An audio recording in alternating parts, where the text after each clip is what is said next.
This tutorial will show you how to export only the video in Capcut PC completely for free. If this helped, drop a like, share the video, and subscribe for more. Step number 1, assuming you want to export the video only in Capcut PC. Shimmy, shimmy, you shimmy ya.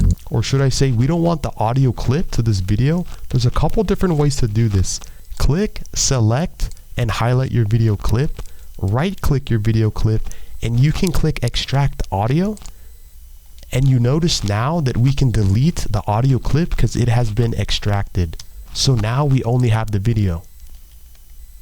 But assuming you still want your audio clip, you can click Ctrl Z and go to the top right hand of your screen in Capcut PC and click Export.